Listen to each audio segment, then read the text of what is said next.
Colleagues, I'm pleased to bring in Dr. Ponsu Marusi to talk about gender and leadership. Ponsu is Associate Professor of Education and Leadership and Management at the Center for Education Studies, University of Warwick. She's also a Research Associate at the University of Johannesburg in South Africa and a rated researcher by the National Research Foundation of South Africa. Her research interests include gender and educational leadership, with a specific use of feminist and intersectional epistemologies.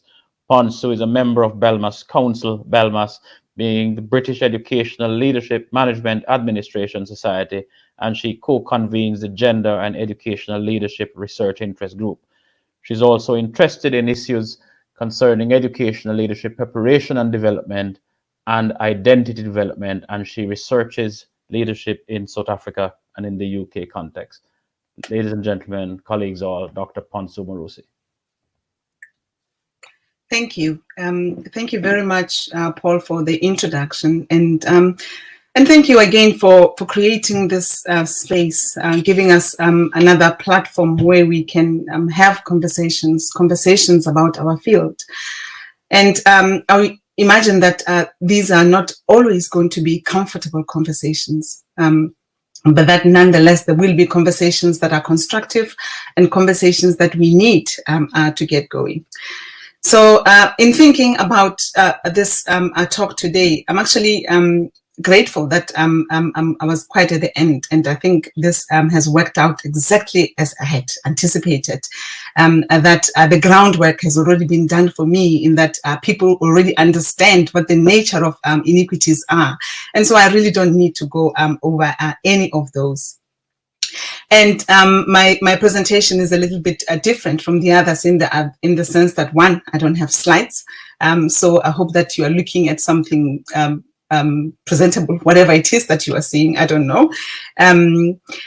So I thought that I would think in much more general terms about issues of gender and gender equity, specifically in educational leadership. So in putting this conversation together, I thought I would raise just a couple of issues. There are many issues, and I think my colleagues have already raised a whole range of issues that affect women, or issues that affect everybody that works in institutions of education, whether it's early years, or whether it's schools, or whether it's higher education, or even organizations that are private but that have a band or a banner of education attached to them. So as someone who has been engaged and someone who has researched the field for quite some time now, I thought I would raise just two but very related points in trying to generate some discussion. And hopefully these are not going to be discussions that end here, because as it is, we don't even have enough time, but that these are discussions and questions that I know that some of my colleagues are already engaged in them in their own different work. But I'm hoping that there will be some other new people who have never thought of researching or looking into issues of gender and gender equity in educational organizations, and that hopefully this will spark their interest even more, and that people will begin to have an idea of what it is that we go on about.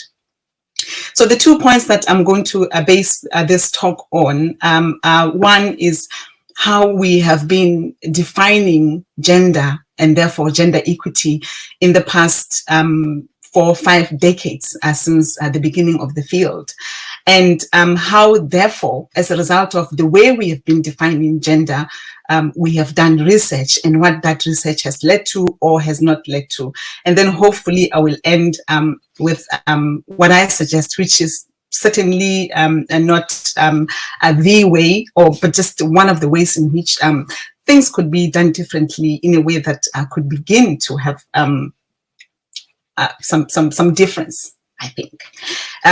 So firstly, with regard to how we have been defining gender, and this is not about each definition of gender that everybody puts in their paper or in their research. People don't usually even do that. But the definition that I'm talking about is the definition that has been informing all the work that we've been doing in gender. and that the way we have understood and conceptualized gender has been binary, has been heteronormative, and has been very exclusive. And so we tend to look into gender as categorization of people, and therefore we look at the differences between these categories of people. And these categories of people tend to be men and women, excluding a range of other people, of course, who may not even identify with either of those categorizations, or who do not subscribe to any of those broad definitions. So what work addressing gender equity has then attended to do is to highlight the differences between these different categories of people, mainly between the differences between men and women.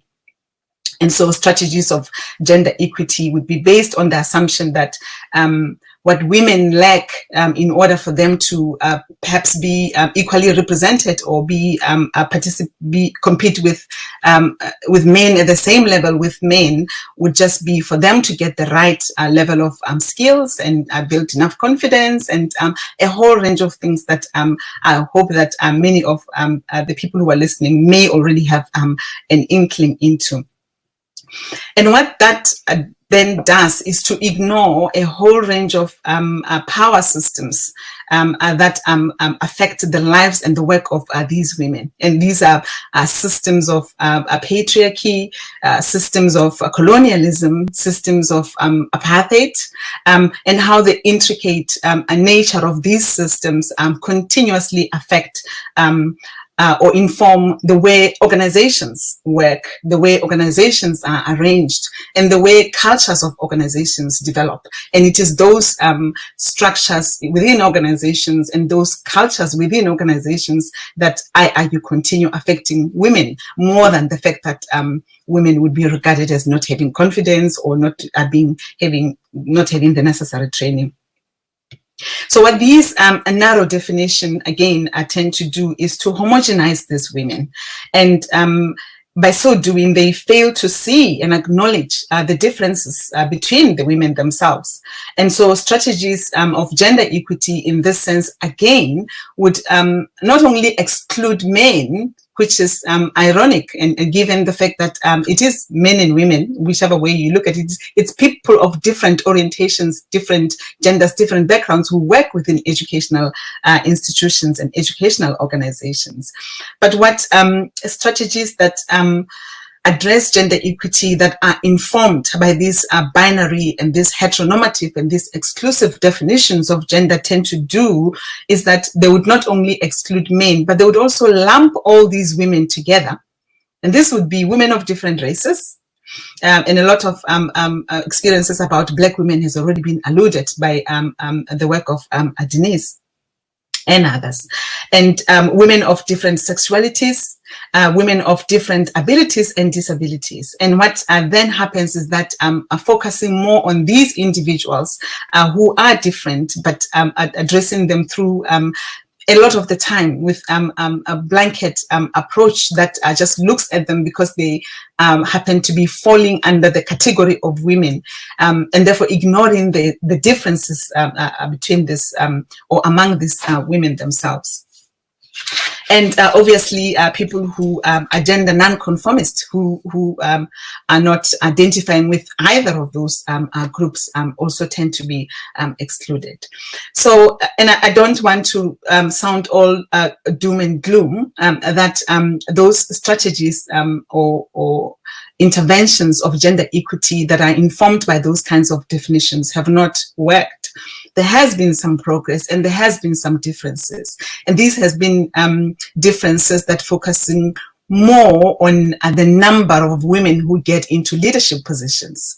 And but what has happened is that these have tended to ignore the systems in place that are meant to and supposed to support these women as they work. So what has tended to happen is that for some of them, no sooner had they qualified, no sooner had they proved themselves that they are aggressive and they are confident enough that because the systems have been left intact and they are not supportive of the women in the way in which they are arranged, in the way in which they work, and that women cannot stay in these positions.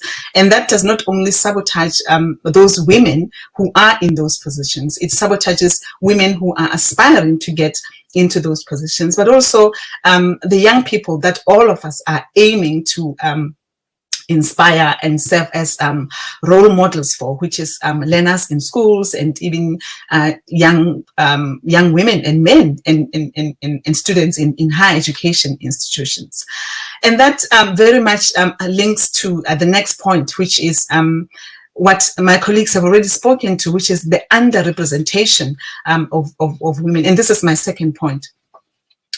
Research has then tended to look at the underrepresentation of women. So if you were to look at as far back as the late 1970s and early 80s, when the fields of gender in educational leadership started, and that the key question, I'm not saying that colleagues have not been asking different questions, but the main question that has been driving a lot of the research is about the underrepresentation of women.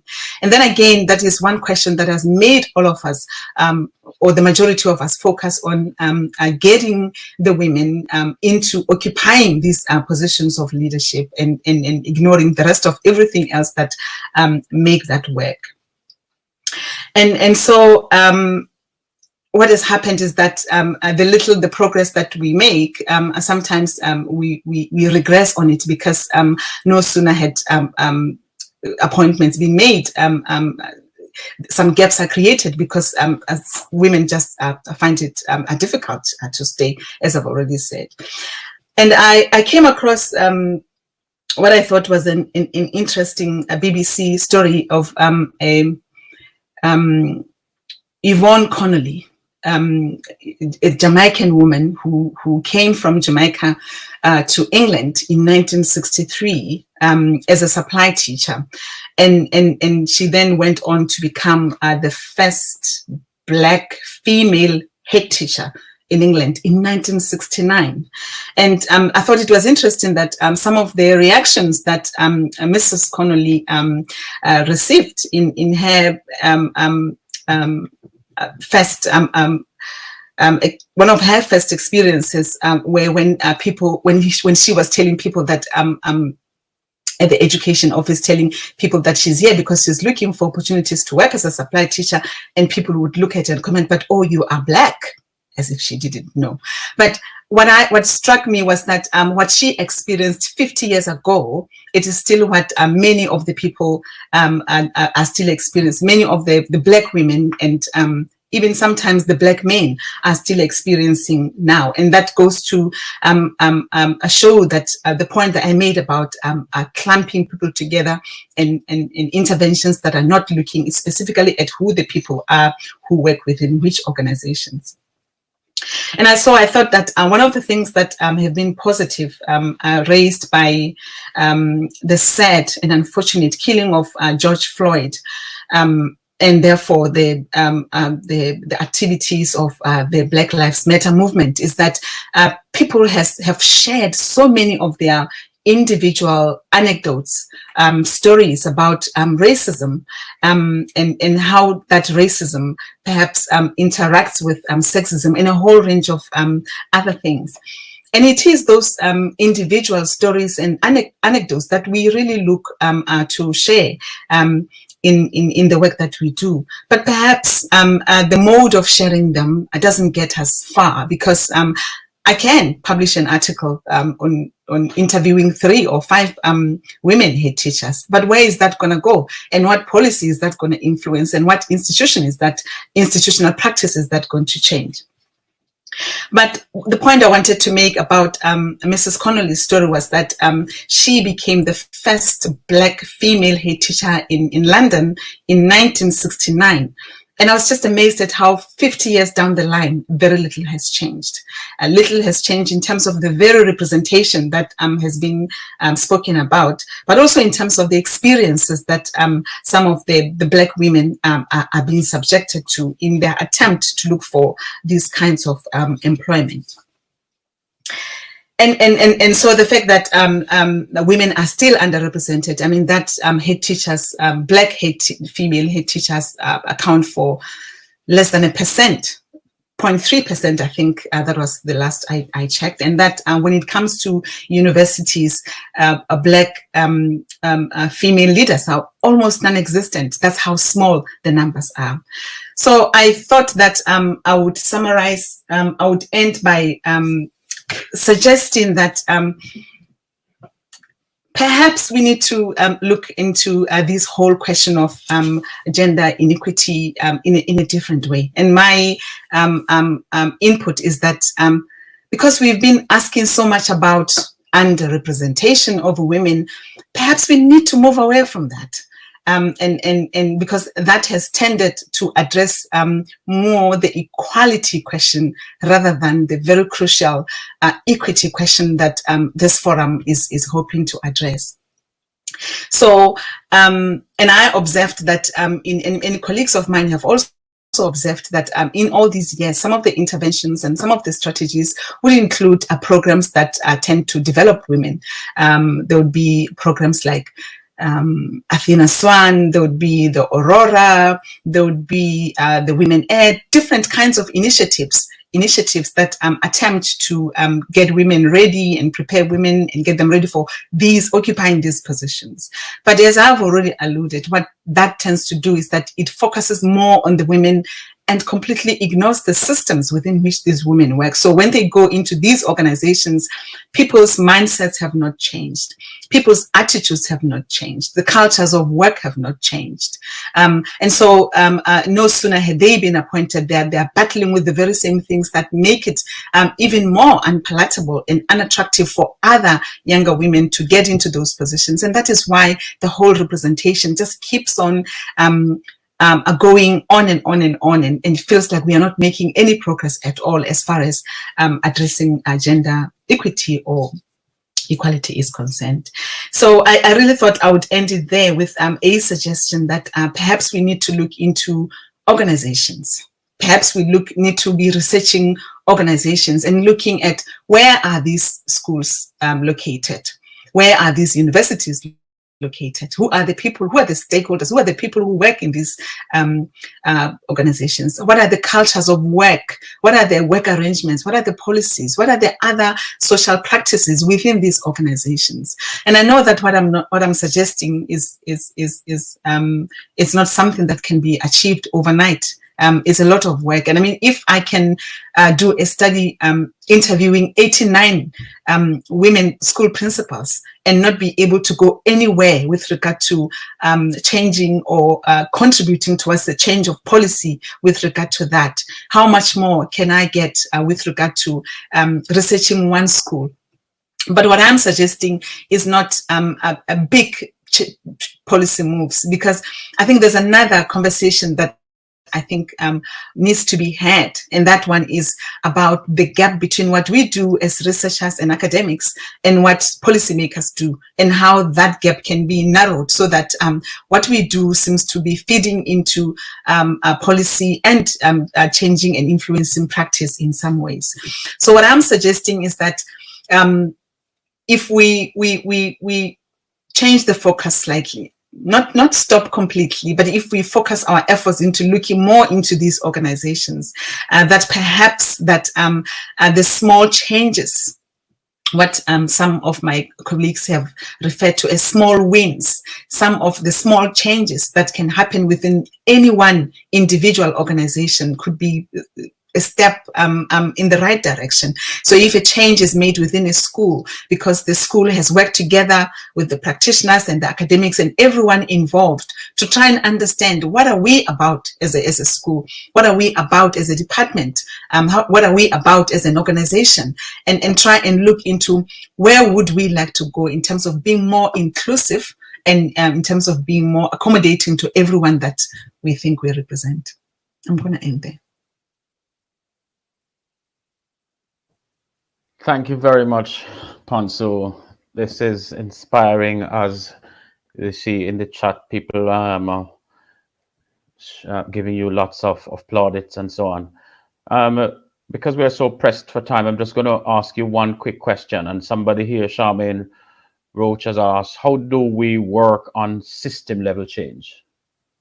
I think that's a very difficult question, and that's why I'm hoping that if we can start on the ground, on making small changes within the organizations within which we work, then we can inform our systems working up from bottom up, because that is really difficult. Because what makes that even more difficult is that the mindset, it's very difficult to change people's mindsets. It's very difficult to change people's attitudes. And it's very difficult to do work that influence policy. And because systems have been there for a long time, and are so embedded in how organizations operate and how people think and how timetables in schools are designed. Nobody even questions that.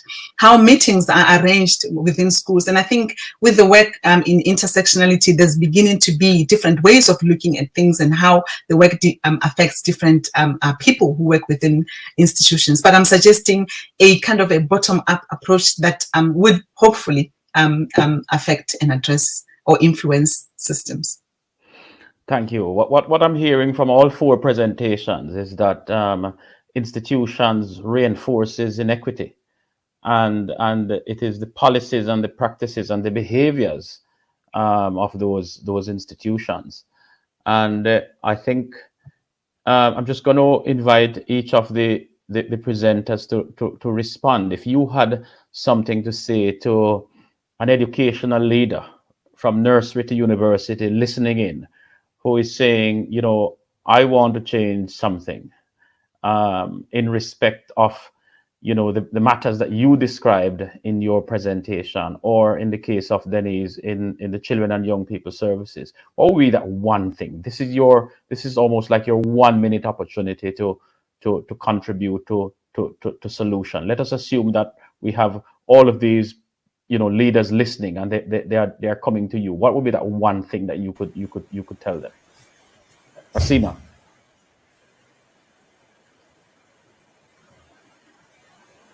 I would say persevere, because that's one word I would just tell them. You have to keep doing it. If you shy away from getting into an educational leadership role, you will never get the opportunity. You have to try. Thank you. Denise. Yeah, I agree with Asima, and also to try and focus on BAME representation within the workforce at all levels, I think, because otherwise you're fighting against the systems that are trying to maintain the status quo, and that's a really tricky thing to do. Thank you. Thank you. Anna.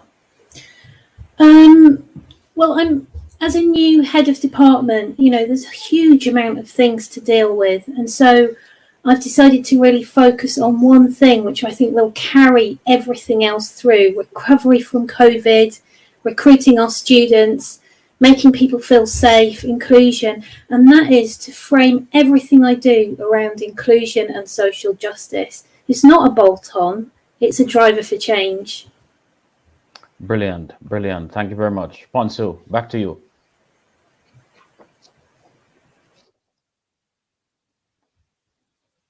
Training and developing and training more women clean your house, because it is only until we've looked into the way organizations work that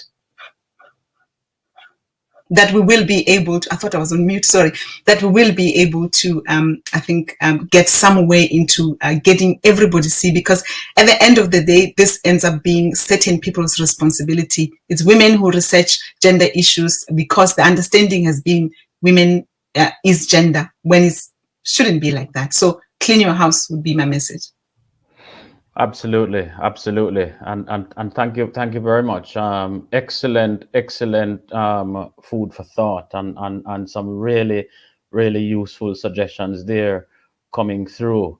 You know, my takeaway, and certainly what I hope will be the takeaway for everybody on this call as we edge closer towards 5 o'clock, would be these three things.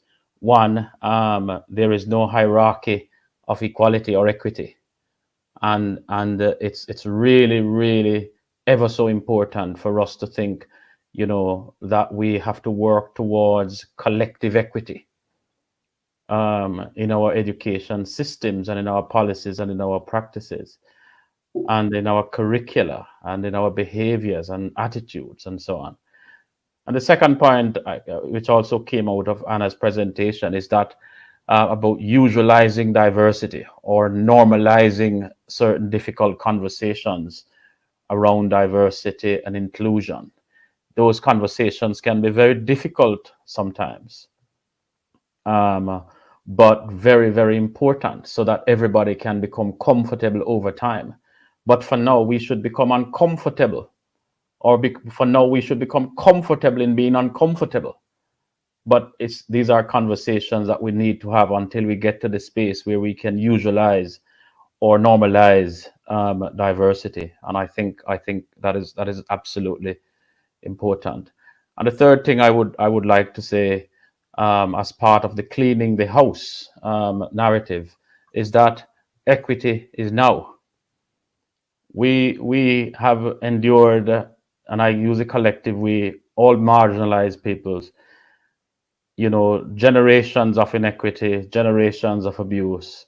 And I think we are at this stage in our own development as a people, as societies, that we need to keep pressing for this, because equity cannot wait. Equity is now. So we do hope, colleagues, that this has been a useful conversation. We hope to have these free online broadcasts at least once a month as part of our civic duty for educational equity services. And we will begin to problematize these issues right across the year. And we hope that next month you will be able to join us. For now, enjoy your Friday afternoon and good evening. Thank you. Okay.